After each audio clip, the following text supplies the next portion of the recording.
Welcome student. तो हम लोग पढ़ रहे थे मैट्रिक्स स्पेस। तो मैट्रिक्स स्पेस में ओपन सेट से रिलेटेड थ्योरम कर रहे थे, जो कि वेरी वेरी इंपॉर्टेंट थ्योरम था हमारा। तो आज का भी जो थ्योरम है वो वेरी वेरी इंपॉर्टेंट है, और आज का ये लास्ट क्लास है इस चैप्टर का। ठीक है, तो सेकेंड चैप्टर हमारी चल रही थी मैट्रिक्स स्पेस में, जो कि पेपर 13 है सेमेस्टर 6 का। तो इसमें जो थ्योरम है वो थ्योरम क्या बोल रहा है कि इंटरसेक्शन ऑफ ओपन सेट, मतलब finite number of open set दिया हुआ, उसका अगर इंटरसेक्शन करते हैं तो ऑल्सो एन ओपन सेट कहलाएगा। ठीक है, तो ओपन सेट यहाँ लास्ट में नहीं लिखा हुआ, ओपन लिखा हुआ, मतलब वो ओपन सेट ही लिखा हुआ है। ठीक है, तो एग्जाम इस तरीके से क्वेश्चंस आते हैं, तो मतलब समझ जाइए वो ओपन सेट ही प्रूव करने के लिए बोल रहा है कि finite number of open set को अगर इंटरसेक्शन करते हैं तो भी क्या होता है, ओपन सेट होता है। ये हमें दिखानी है।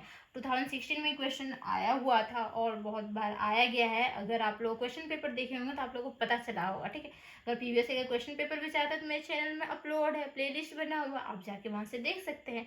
तो चलिए थ्योरम को पहले प्रूव कर लेते हैं किस तरीके से होगा। तो फाइनाइट नंबर तक बोला है, तो मतलब मान लेते हैं एन तक, फाइनाइट नंबर एन तक। ठीक है, 1 2 3 4 से लेके एन तक मान लेते हैं। तो चलिए प्रूफ करते हैं इसको। सबसे पहले प्रूफ में क्या लिखेंगे, प्रूफ लेट हम मानेंगे, क्या मानेंगे, G1 G2 G3 से लेके कहाँ तक, Gn। ठीक है, Gn B क्या है, a finite number of open set,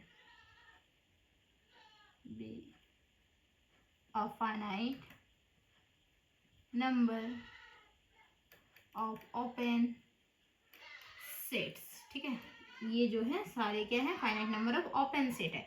इसका जो डिनोशन होता है ओपन सेट का, वो हम किस तरीके से दिखा सकते हैं, ओपन सेट इन एक्स लिख लीजिए, एक्स में, क्योंकि एक्स डी को एक मैट्रिक्स स्पेस है, मैट्रिक्स स्पेस की ही बात हो रही है, तो उसमें ओपन सेट लेना होगा, तो इन एक्स में। ठीक है, तो लेट हम इसका डिनोशन जो दिखाते हैं वो किस तरीके से दिखाते हैं, जी इक्वल टू जी। ठीक है, नॉर्मल जी इक्वल टू क्या होगा, इंटरसेक्शन बोला था, इंटरसेक्शन का सिंबल इस तरीके से होता है, इंटरसेक्शन एंड कहाँ से, आई रनिंग फ्रॉम 1 से लेके एन तक, और यहाँ जो होगा वो जी क्या हो जाएगा हमारा, आई हो जाएगा, आई ले लेते हैं सैम्बल। ठीक है, तो आई रनिंग फ्रॉम 1 से लेके एन तक, और ये हमारा जी आई हो गया। और इसके बगल में आप लिख सकते हैं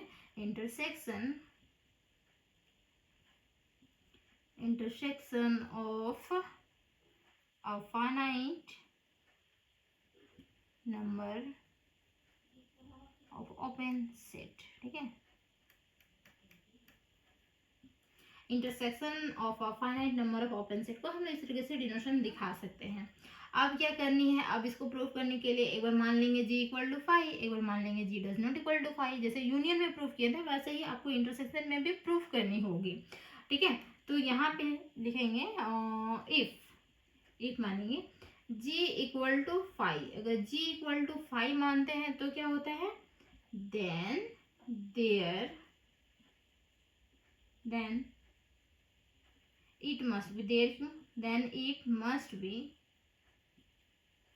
an open set, क्योंकि 5 ऑल्सो ओपन सेट होता है, मतलब 5 ओपन सेट होता है, तो 5 इक्वल टू जी है तो जी भी हमारा ओपन सेट हो जाएगा। रीजन लिखने की उतनी जरूरत है नहीं, बोल सकते हैं if G equal to 5 then it must be an open set. ये हमें जरूर है, मतलब जरूर ये जी जो होगा वो ओपन सेट होगा। ठीक है, ये तो हमारा फर्स्ट कंडीशन हुई। एंड सपोज मान लेते हैं, suppose G does not equal to 5 हो, जी 5 के बराबर ना हो, तो क्या होगा, then there must be exist करेगा, क्या एग्जिस्ट करेगा, कोई ना कोई तो एलिमेंट एग्जिस्ट करेगा, जो कि 5 नहीं है, मतलब कुछ ना कुछ तो एलिमेंट होगा, A B C D X Y Z कुछ तो जरूर होगा। तो then there must be exist an element से बोल सकते हैं क्या है, वो हमारा एक्स है। ठीक है, इन किस में, तो वो हमारा जी में ही रहेगा एक्स।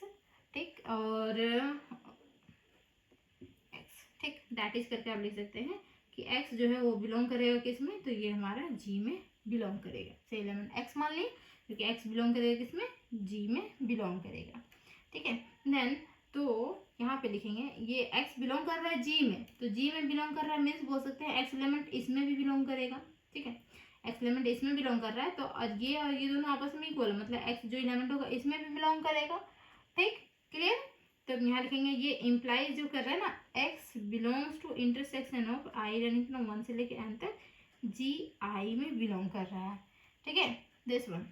देन जी आई में बिलोंग कर रहा है, नॉर्मली हम बोल सकते हैं ये इम्प्लाइज कर जाएगा X belongs to G I, normal लिख सकते हैं कि जी आई में। इंटरसेक्शन मतलब क्या, इंटरसेक्शन होता है ना, तो जैसे हमारा G1 G2 G3 ये जो था सबका इंटरसेक्शन है, तो मतलब G3 यहाँ होगा, सॉरी G3 यहाँ होगा।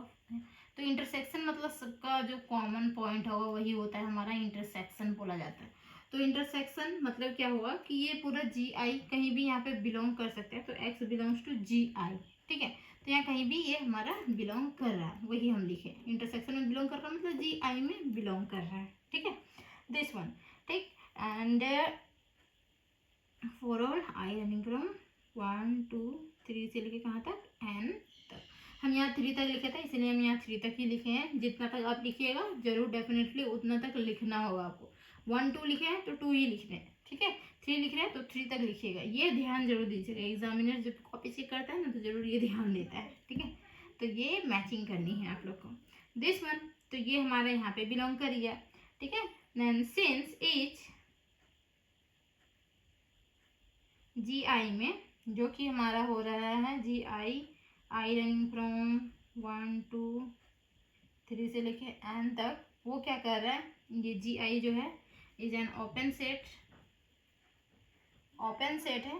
तो ओपन सेट है किसमें, इन एक्स में। ठीक, देयरफॉर देयर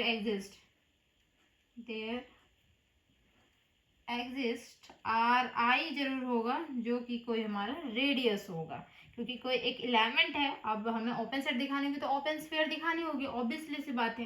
तो ओपन स्फीयर दिखानी होगी तो रेडियस तो हमारा आएगा, तो ये जी आई के फॉर्मेशन में है, तो आर आई जो होगा वो रेडियस आई के फॉर्मेशन में आ जाएगा। ठीक है, तो आर आई जो है वो ग्रेटर देन क्या हो रहा है, 0 हो रहा है, सच दैट। तो यहाँ पे जो ओपन स्फीयर बनेगी वो क्या होगा, एक्स और आर आई का ओपन स्फीयर बनेगा। आर आई जो है वो भी कहाँ बिलोंग करेगा, जी आई में ही ना, और जी आई में, और एक्स जो है वो जी आई में बिलोंग कर रहा है, तो जी आई इस तरीके से होगा। यहाँ एक्स बिलोंग कर रहा है और आर आई को हमारा रेडियस है। ठीक है, दिस वन, और यहाँ से ये हमारा स्फीयर बनाएगा जो कि ओपन स्फीयर बनाएगा, और ये भी बिलोंग करेगा किसमें, तो जी आई में बिलोंग करेगा। For all I running from 1 2 3 से लेके कहाँ तक, एन तक, ये एन तक लिखे थे ना, हाँ एन तक। ठीक है, तो ये हमारी कंडीशन होगी यहाँ पे।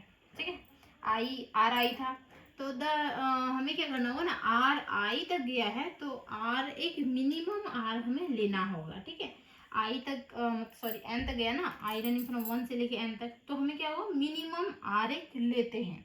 ठीक, तो लेट हम लिखेंगे R equal to minimum of किसका, तो minimum of R1 R2 R3 से लेके Rn का मिनिमम लिए, मतलब इंटरसेक्शन करना होगा। ठीक है, मतलब सब में बिलोंग करेगा।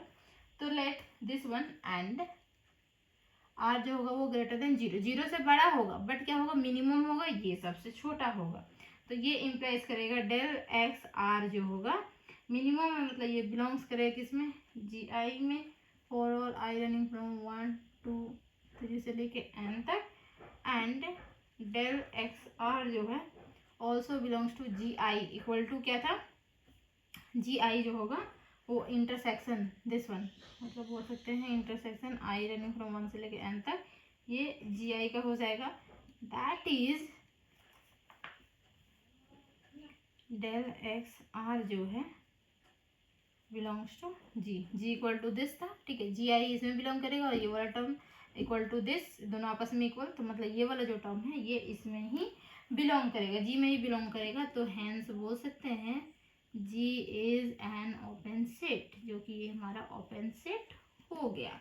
तो ओपन सेट किस तरीके से प्रूव हुआ पता चला ना, बस आपको 2 कंडीशन लेनी थी। एक बार लेना था जी इक्वल टू 5, तो G equal to 5 automatically satisfy, G does not equal to 5 तो किस तरीके से किए, देखिए आई रनिंग फ्रॉम 1 से लेके एन तक, और आर आई बिलोंग करेगा जी आई में, तो आर आई बिलोंग करेगा जी आई में, तो एक्स भी बिलोंग कर रहा है जी आई में, तो वहाँ से ओपन स्फीयर बना देगा। और ओपन स्फीयर कैसे बिलोंग करेगा किस में, देखिए जी आई में करेगा, जी आई जो है इसमें बिलोंग करेगा, एंड ये दोनों आपस में इक्वल है। देन ओपन सेट जो बना वो हमारा जी में बिलोंग करेगा, तो जी में बिलोंग किया मतलब ये हमारा ओपन सेट कहलाया।